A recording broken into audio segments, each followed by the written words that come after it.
اب میں آپ کو ذرا اس جو انسانوں میں سے انسان دشمنی کا جن کا سب سے بڑا رول ہے، میں ان کی 2000 سالہ تاریخ کا آپ کے سامنے نقشہ رکھنا چاہتا ہوں۔ ان 1400 سال کا تو میں نے صرف 4 آپ کو پوائنٹس بتائے۔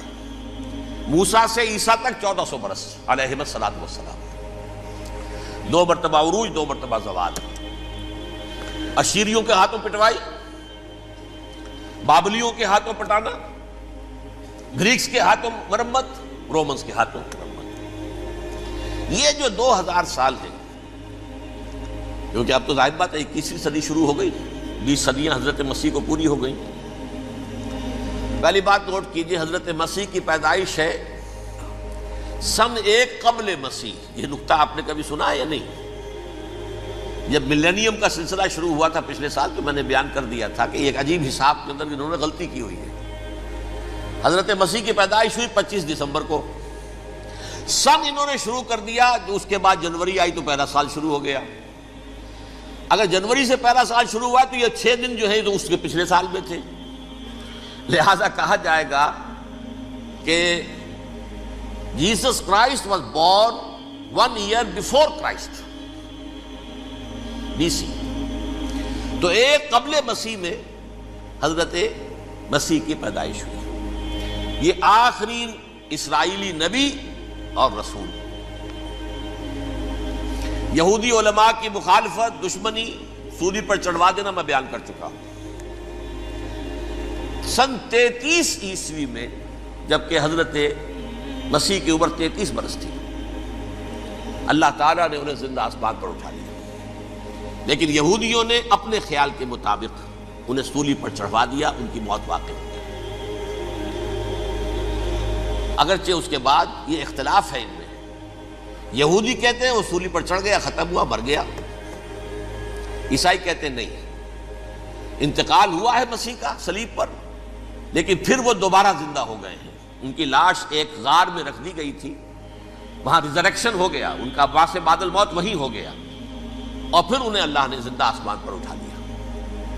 تو ہمارے اور عیسائیوں کے درمیان نوٹ کر لیجئے، یہ چیز مشترک ہے کہ حضرت مسیح آسمان پر زندہ اٹھائے گئے۔ فرق کیا ہے؟ وہ سمجھتے ہیں کہ سولی دیے گئے، سولی پر مرے، پھر زندہ ہوئے، پھر گئے۔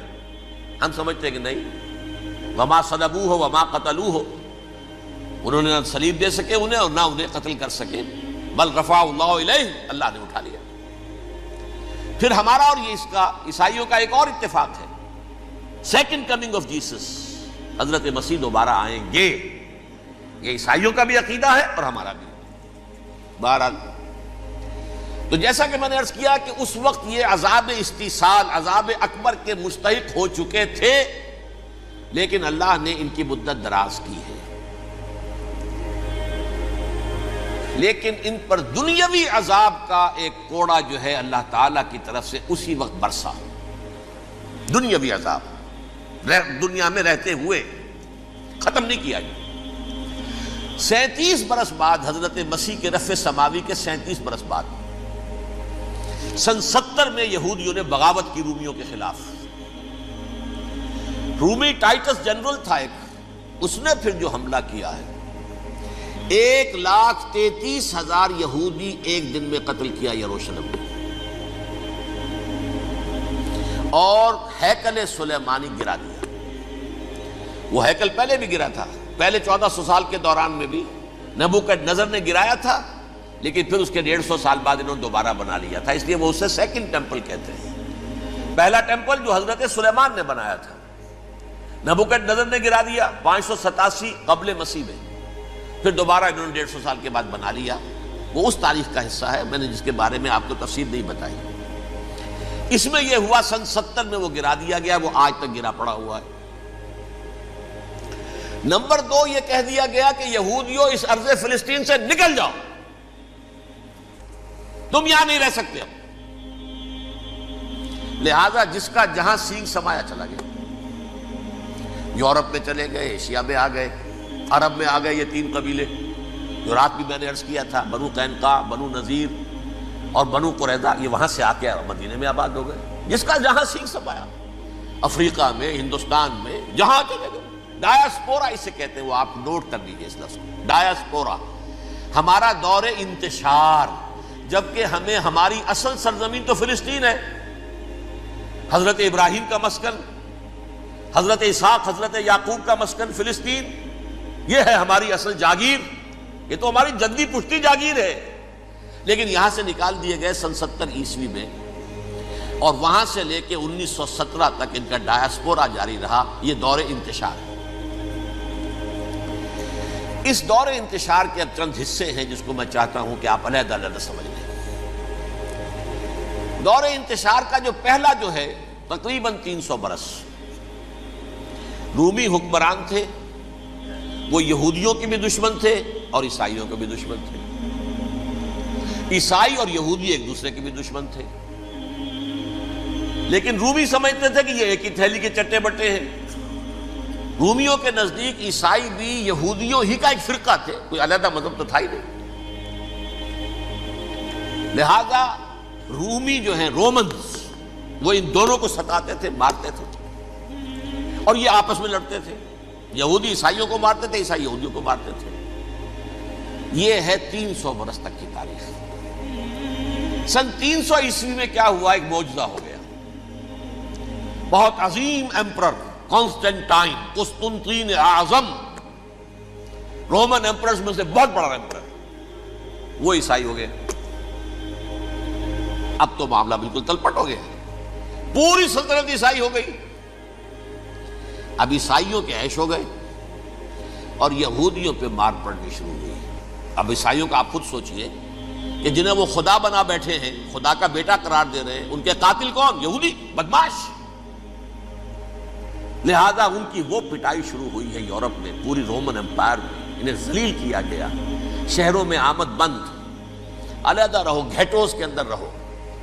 یہودی کا نام جو ہے وہ گالی بن گیا، جیسے آج بھی یہودی گالی کہتے ہیں، جیسے خنزیر کا لفظ، آخر وہ بھی اللہ کی مخلوق ہے، لیکن آپ کو معلوم ہے کوئی شخص زبان پہ نام نہیں لانا چاہتا خنزیر کا، سور کا، ہے تو مخلوق، وہ بھی ایک حیوان ہے۔ ایسے ہی یہ ہے یہودی، یہودی گالی، جیوٹ گالی۔ لہذا ایک طرف تو ان دونوں کے درمیان دشمنی، جس کو قرآن کہتا ہے وَأَغْرَيْنَا بَيْنَهُمُ الْعَدَاوَةَ وَالْبَغْضَاءَ، ہم نے ان کے مابین دشمنی جو ہے پیدا کر دی ہے۔ اور جب یہ پوری سلطنت عیسائی ہو گئی تو قافیہ تنگ ہو گیا یہودیوں کا۔ اب آئیے 571 عیسوی، یعنی جبکہ ڈایاسپورا کو کتنا عرصہ ہو چکا تھا؟ 500 برس۔ سن 70 سے شروع ہوا نا ڈایاسپورا، جب ٹائٹس نے گرایا ہے ہیکل کو اور نکال باہر کیا انہیں فلسطین سے، بھاگ جاؤ یہاں ایک یہودی بھی نہیں رہے گا، فلسطین سے نکال دیے گئے۔ اس کے پورے 500 برس بعد سن 571 عیسوی میں حضور کی پیدائش ہوئی، ولادت باسعادت محمد الرسول اللہ صلی اللہ علیہ وسلم۔ 610 میں آپ پر وحی کا آغاز ہوا، لیکن حضور کے ساتھ ان کا معاملہ کیا رہا؟ اول تو جبکہ حضور ابھی مکے ہی میں تھے، یہودیوں نے ریشہ دوانیاں شروع کر دی حضور کے خلاف۔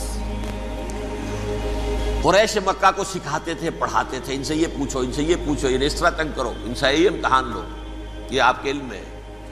سورہ بنی اسرائیل میں، سورہ کہف میں وہ سوالات، جو امتحانی سوالات آئے تھے، ذوالقرنین کون تھا، اصحاب کہف کون تھے، تم رسول بنے پھرتے ہو تو بتاؤ، اور یہ روح کی حقیقت کیا بتاؤ۔ یہ ساری ریشہ دوانیاں کر رہے تھے بیٹھے ہوئے، ابھی وہیں پر حضور ابھی پہنچے بھی نہیں۔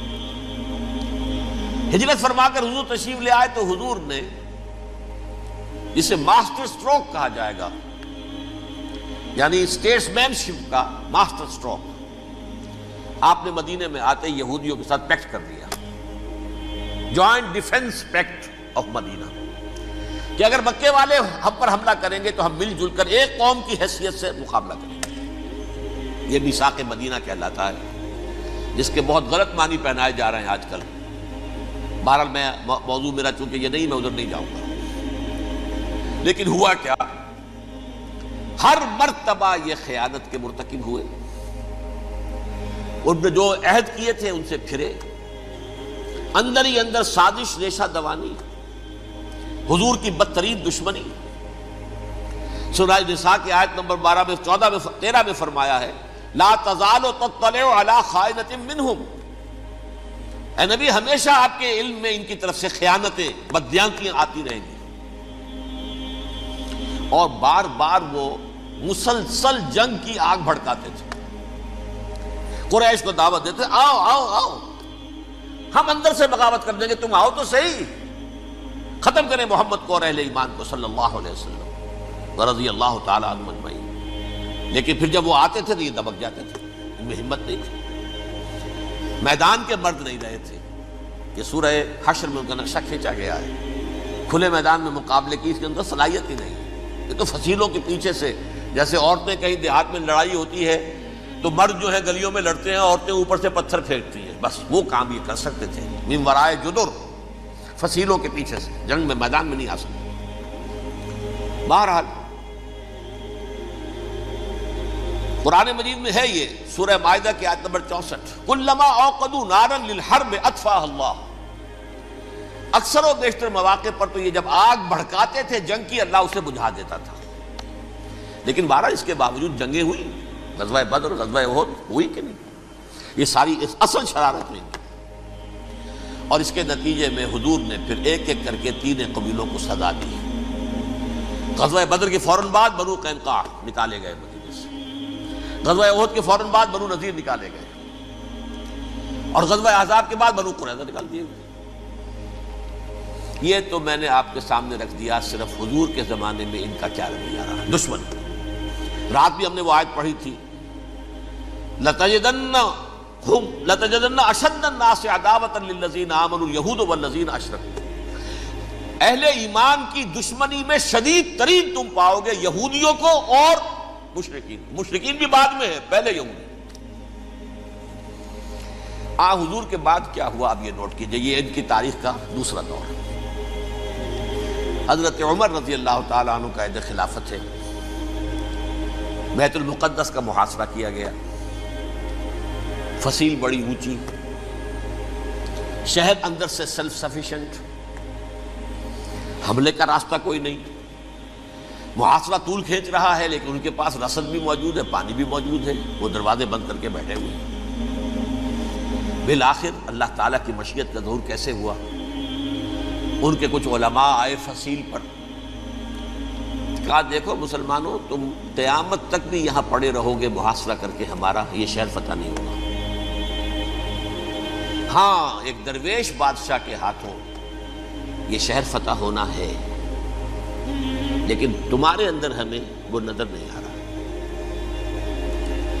ابو عبیدہ بن الجراح رضی اللہ تعالی عنہ، امین هذه الامہ، ان کا فوراً ذہن گیا وہ درویش بادشاہ مدینے میں بیٹھا ہوا ہے عمر رضی اللہ تعالی. اب ایک اور عمر بھی ہے جو قندھار میں بیٹھا ہے. نقشہ وہی ہے، سادگی کی حد تک نقشہ وہی ہے، بالکل وہی، اپنی آنکھوں سے دیکھا ہے، وہی سادگی. عمر اول، عمر ثانی تھے عمر بن عبد العزیز. اب ایک اللہ کے فضل سے اللہ تعالیٰ ایدہ اللہ بنصرتہ، اللہ تعالیٰ ان کی نصرت فرمائے، دشمنوں کو ان کے مقابلے میں نیست و نابود کرے. انہوں نے ریکویسٹ بھیج دی کہ حضور تشریف لائیے، یہ شہر فتح ہو جائے گا. وہ ہے سفر تاریخی، اتنا طویل سفر، تقریباً 700 میل، ایک اونٹ، ایک خادم، ایک منزل پہ امیر المومنین اوپر بیٹھے، خادم آگے چل رہا ہے، اگلی منزل پہ خادم اوپر بیٹھا ہے، امیر المومنین آگے جا رہے ہیں. اور جب پہنچے ہیں تو وہ باری تھی خادم کی. انہوں نے ہاتھ جوڑ دیا، حضور خدا کے لیے تم کیا کہیں گے لوگ، وہ میرا برا حال کر دیں گے، تمہیں شرم نہیں آئی؟ امیر المومنین پیدل آگے چل رہے ہیں نکیل پکڑ کر، اور تم بیٹھے ہو اوپر براجمان ہو. حضرت عمر فرمایا الدور دورک، نہیں باری تمہاری ہے، بیٹھ. اس حال میں پہنچے ہیں. اور پھر یہ کہ ابو عبیدہ بن الجراح آئے ہیں، استقبال کیا ہے تو دیکھا ہے اس حال میں چلے آ رہے ہیں. عمر نکیل پکڑے ہوئے چلے آ رہے ہیں، اور کہتے ہیں کہ کہیں کیچڑ ویچڑ تھا، جوتے خراب ہو گئے تھے، وہ بھی اتار کے ہاتھ میں پکڑے ہوئے، کپڑے تو تھے ہی پھٹے ہوئے. انہوں نے کہا بھی حضرت ابو عبیدہ نے، دیکھیے یہ بڑا متمدن ملک ہے، بڑا مہذب علاقہ ہے یہ، آپ ذرا حلیہ اپنا درست فرما لیں تب جا کے پیش ہم آپ کو کریں گے. آپ نے فرمایا نحن قوم اعزنا اللہ بالاسلام، ہم وہ قوم ہیں جنہیں اللہ نے عزت دی ہے اسلام کے ذریعے سے. کپڑوں کے ذریعے سے نہیں، دولت کے ذریعے سے نہیں۔ اسی حال میں گئے ہیں، اوپر سے انہوں نے کھڑے ہو کر نشانیاں دیکھی ہیں، اپنی کتابیں کھولی، ہاں یہ وہی ہے، اچھا لو جی سرنڈر، شہر تمہارے ہاتھ میں۔ خون کا ایک قطرہ نہیں بہا اور بیت المقدس فتح ہو گیا۔ لیکن اس وقت حضرت عمر نے ایک نرمی یہ کی کہ یہودیوں کے لیے بھی اسے اوپن سٹی قرار دے دیا۔ یہ احسان عظیم حضرت عمر کا، اس سے پہلے یہودی آ ہی نہیں سکتا تھا، داخل ہی نہیں ہو سکتا تھا، وہاں وہ آ کر وزٹ نہیں کر سکتا تھا، زیارت نہیں کر سکتا تھا اپنے مقدس مقامات کی۔ حضرت عمر نے یوں سمجھیے کہ تقریباً 550 برس کے بعد ان کے لیے راستہ کھولا ہے کہ ہاں تم آ سکتے ہو، زیارت کر سکتے ہو۔ لیکن یہ عیسائیوں نے لکھوایا معاہدے کے اندر، انہیں یہاں آپ آباد ہونے کی اجازت نہیں دیں گے، لیکن کم وزٹ دی پلیسز، دیکھیں زیارتیں کریں اور جائیں۔ یہ معاہدہ حضرت عمر کا ہے رضی اللہ تعالیٰ، جو پھر خلافت راشدہ کے بعد بنو امیہ نے بھی اس کو آنر کیا، بنو عباس نے کیا۔ پھر جو ہمارے یہ ترکوں میں اندر خلافت آئی تو ترک خلفاء نے بھی اس معاہدے کی پوری پابندی کی۔ فلسطین میں آ سکتے ہیں یہودی صرف زائرین کی حیثیت سے، وہاں آباد نہیں ہو سکتے۔ اب آئیے اگلا دور آیا حضرت عثمان کا دور خلافت۔ یہ ہے وہ وقت کہ اب یہود نے امت مسلمہ کی پیٹھ میں چھرا گھونپا۔ وہ کیسے؟ ایک یہودی عبداللہ ابن سبا اسلام کا لبادہ اوڑھ کر آ گیا، معاشرے کا جائزہ لے لیا، ان میں بنو ہاشم اور بنو امیہ میں جو پرانی کشاکش تھی اس کے کچھ نہ کچھ جراثیم باقی ہیں، اگر ان کو ذرا بھڑکا دے تو مسلمانوں میں انتشار پیدا ہو جائے۔ کہا یہ عثمان کون ہے؟ یہ تو بنو امیہ میں سے ہے، یہ حق تو بنو ہاشم کا ہے، خلافت ان کے پاس ہونی چاہیے، محمد کے تو رشتہ دار وہ ہیں صلی اللہ علیہ وسلم۔ عوام الناس کے اندر بات پھیلنی شروع ہوئی۔ پھر ایک بڑی سازش کے انداز میں حضرت عثمان کے خلاف پروپیگنڈا، حضرت عثمان کے جو عاملین تھے، گورنر تھے، ان کے خلاف پروپیگنڈا، اور ایسی ہوشیاری کرتے تھے کہ کوفے میں کوفے کے حاکم کے خلاف کچھ نہیں کہنا، اجی مصر میں یہ ہو رہا ہے، اجی شام میں یہ ہو رہا ہے، اجی یہ جو عثمان ہے وہ یہ کر رہا ہے، یہ ظلم ہو رہا ہے، یہ لوٹ مار ہو رہی ہے، یہ خیانتیں ہو رہی ہیں۔ اب نہ تو اس زمانے میں مینز آف کمیونیکیشن، کیسے تصدیق کریں؟ افواہیں تو آپ آج کراچی کے اندر شروع ہو جائے تو پتہ نہیں چل سکتا کسی کو کہ کیا اس میں صداقت ہے کیا جھوٹ ہے، اور بری بات جو ہے فطرت انسانی کی کمزوری ہے وہ فوراً قبول کرتا ہے، کسی کے بارے میں اچھی بات ماننے کو تیار نہیں ہوتا، لیکن بری بات تو فوراً تیار۔ بہرحال یہ فتنہ انہوں نے اٹھایا، حضرت علی کی الوہیت کا فتنہ اٹھایا، حضرت عثمان کے خلاف الفتنۃ الکبریٰ برپا کیا، حضرت عثمان شہید ہوئے۔ اس کے بعد 5 برس تک مسلمان ایک دوسرے کی گردنیں کاٹتے رہے، باہمی خانہ جنگی ہوئی، امت کو وہ زخم لگایا ہے جو آج تک جس سے خون رس رہا ہے۔ یہ شیعان عثمان اور شیعان علی تھے جو بعد میں پھر سنی اور شیعہ ہو، اور آج تک فتنہ کس نے جگایا؟ ایک عبداللہ ابن سبا یہودی اور اس کے کارندے، شیطان کا ایجنٹ، اور انسانوں میں سے بھی اس کے جو بھی حواریین تھے اور شیطانوں کے اندر سے بھی تھے، انہوں نے بھی اس آگ کو بھڑکایا۔ یہ آپ سوچ لیجئے کہ یہ کس نے وہ زخم لگایا؟ یہودی۔ اگلا دور آیا، خلافت راشدہ ختم ہوئی، بنو امیہ کا بھی دور کافی گزر گیا۔ طارق ابن زیاد 712 عیسوی میں حملہ کرتے ہیں اسپین پر۔ اسپین اس وقت عیسائیت کا بہت بڑا گڑھ، بڑے کٹر ترین عیسائی جو ہے وہ اسپین میں تھے، لہذا یہودیوں کی وہاں بہت پٹائی ہوتی تھی، یہ میں بتا چکا ہوں، دشمنی تھی، یہ تو چلی آ رہی تھی عیسائیوں کے ہاتھوں یہودیوں کی۔ وہ تو سن 300 عیسوی سے ایمپرر کانسٹنٹائن کے بعد سے شروع ہو گئی تھی۔ اس حوالے سے یہودیوں نے اس وقت چالاکی یہ برتی، کچھ راستے واسطے بتائے، کچھ مدد کی طارق ابن زیاد کی۔ طارق ابن زیاد نے انہیں اپنا محسن سمجھا، ہسپانیہ فتح ہو گیا تو یہودی چونکہ محسنین کی فہرست میں آ چکے تھے، انہیں بہت اقتدار نصیب، بڑی سپورٹ مسلمانوں نے دی۔ ان کے بڑے بڑے علماء جو ہیں اسی دور کے اندر پیدا ہوئے، بڑے بڑے تھنکرز ان کے اسی دور میں پیدا ہوئے۔ بن گوریون جو کہ ایک وزیر اعظم تھا اسرائیل کا، اس نے یہ لکھا ہے اپنی کتاب میں، Muslim Spain was the golden era of our diaspora. وہ ڈائسپورا جو 70 عیسوی سے شروع ہوا تھا اور 1917 عیسوی تک جاری رہا ہے، اس میں سے گولڈن ایرا ہمارا جو تھا وہ مسلم اسپین تھا. ہسپانیہ میں بیٹھ کر ہم عیش کیے. لیکن وہاں سے انہوں نے اور جو کچھ کیا، یہ تو داستان کے تو بہت سے گوشے ہیں، لیکن میں جس اسٹریٹ لائن میں چل رہا ہوں اس کے اعتبار سے ایک بات سمجھ لیجیے. وہاں بیٹھ کر انہوں نے اب عیسائیت کی پیٹھ میں چھرا گھونپا، پروٹیسٹنٹ مذہب پیدا کیا، تقسیم کر دیا. جیسے شیعہ سنی کی تقسیم، عبداللہ ابن سبا، رومن کیتھولک اور پروٹیسٹنٹ کی تقسیم، یہودی علماء. ہوتا کیا تھا؟ ہسپانیہ کی یونیورسٹیاں ہیں، کارڈووا میں ہے، ٹولیڈو میں ہے، گریناڈا میں ہے، غرناطہ، قرطبہ، تولیتلا، اور وہاں آتے تھے لوگ. فرانس سے چلے آ رہے ہیں نوجوان پڑھنے کے لیے، جرمنی سے چلے آ رہے ہیں، اٹلی سے چلے آ رہے ہیں. 3 ہی ملک قریب ترین پڑھتے ہیں سینٹرل جو یورپ کے ہیں. یہاں پر جو ہے وہ اسلام جو نور پھیلا رہا تھا اس سے بھی مستفیض ہوئے. جہالت کے جو ہے پردے ان کے وہ چھٹے. اس کے ساتھ ہی وہ یہودی وہاں ان کے اندر جو جراثیم داخل کر رہے تھے، وہ اس عیسائیت کے خلاف بغاوت تھی جو اس وقت دنیا میں عیسائیت اس وقت تھی. پوپ کا راج تھا دنیا میں اس وقت. یورپ میں جو عیسائیت تھی اس میں ایک طرف بادشاہ تھے، لیکن بادشاہوں کی حیثیت وہاں پر یوں سمجھ لیجئے کٹ پتلیوں کی تھی. اصل قوت پوپ کے ہاتھ میں تھی. اور پوپ کو انہوں نے جیسے قرآن نے کہا اتخذوا احبارهم ورهبانهم اربابا من دون اللہ، کیونکہ سینٹ پال نے شریعت موسوی ساقط کر دی تھی تو اب شریعت تھی ہی نہیں. پوپ کو اختیار تھا جس چیز کو چاہے حلال قرار دے دے، جس چیز کو چاہے حرام قرار دے دے. اتخذوا احبارهم ورهبانهم اربابا من دون اللہ. انہوں نے کہا صاحب یہ پوپ کس بلا کا نام ہے، یہ بھی انسان ہے. بات تو ٹھیک تھی نا. اصل حیثیت تو کتاب کی ہونی چاہیے، ڈیوائن بک، دی ریویلڈ اسکرپچر. لہذا یہ کتاب ہر شخص پڑھ سکتا ہے.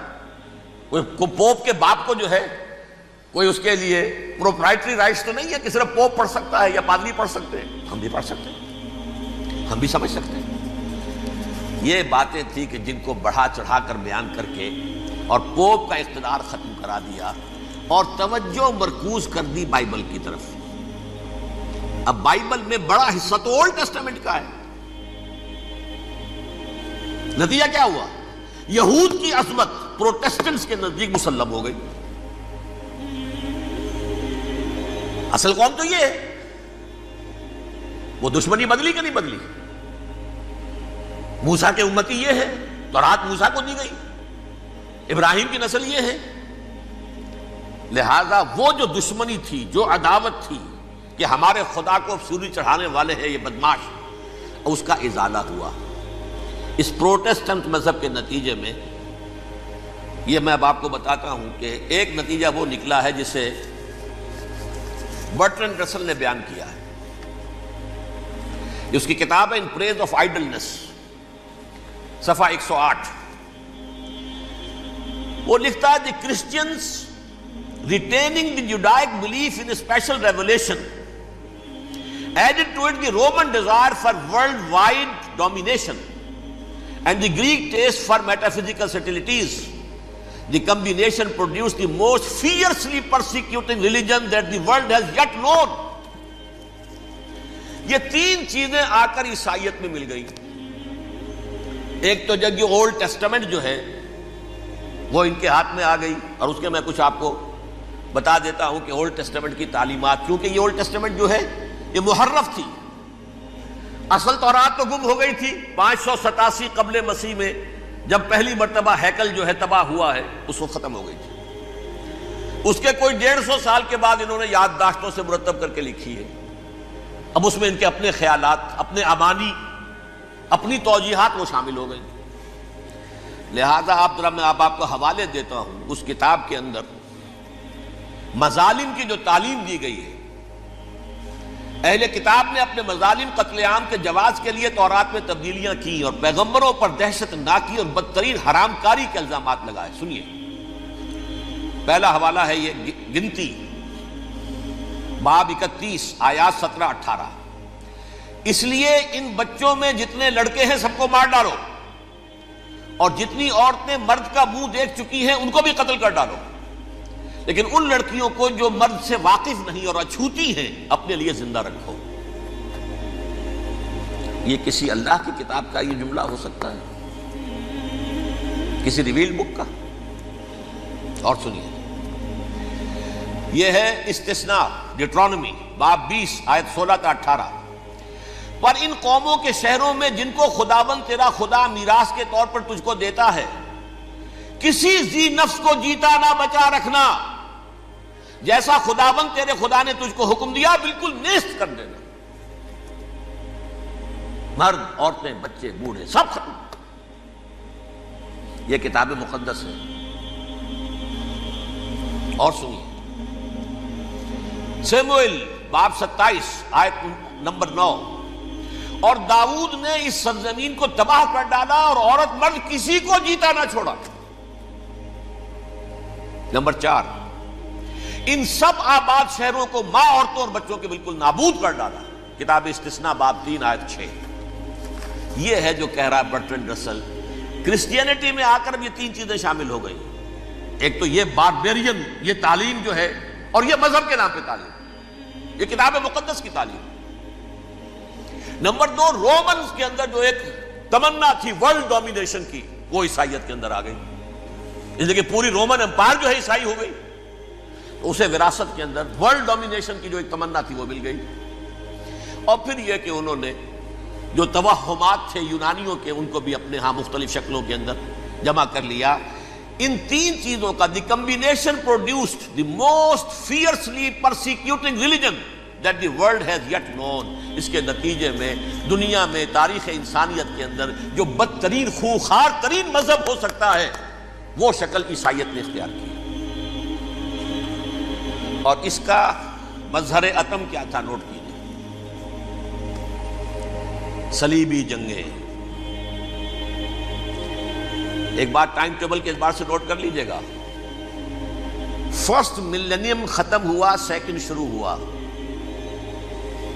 ان کے 1000 سال ختم ہوئے تو 11ویں صدی میں سیکنڈ ملینیم شروع ہوا، تو پہلی صلیبی جنگیں ہوئی. لاکھوں مسلمان قتل کیے. صرف یروشلم کے اندر اتنا خون بہایا ہے کہ خود ان کے ہسٹورینز لکھتے ہیں کہ جب ان صلیبیوں نے جب گھوڑوں کے ساتھ وہ چل رہے تھے گلیوں میں، تو ان کے گھوڑوں کے گھٹنوں تک خون کی ندی بہہ رہی تھی. جہاں سے گزرے ختم کرتے چلے گئے، آبادیاں کی آبادیاں ختم کرتے. اگرچہ اس کروسیڈ میں گیہوں کے ساتھ گھن بھی پیسا، یہودی بھی بہت مارے گئے. یہ فرانس سے، جرمنی سے جب یہ کروسیڈرز آ رہے تھے، 3000 میل کا سفر طے کر کے آئے تھے. سوچئے تو صحیح. اربن ثانی پوپ جو تھا، آگ لگا دی تھی اس نے پورے یورپ کے اندر. شرم سے ڈوب مرو، تمہارے مقدس علاقے مسلمانوں کے ہاتھ میں. انفیڈلز، یہ کافر، یہ مرتد، یہ ملحد. مسیح جہاں پیدا ہوا، مسیح کو جہاں سولی دی گئی، وہ کہاں ہے؟ ان کے ہاتھ میں.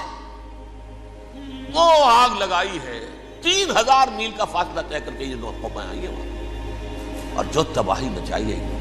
تاریخ انسانی میں ایسی بربریت کی کوئی مثال. اور یہ ان کے اپنے ہسٹورینز لکھتے ہیں. شرم کے مارے ایسے محسوس ہوتا ہے جیسے ان کی گردنیں جھکی جا رہی ہیں.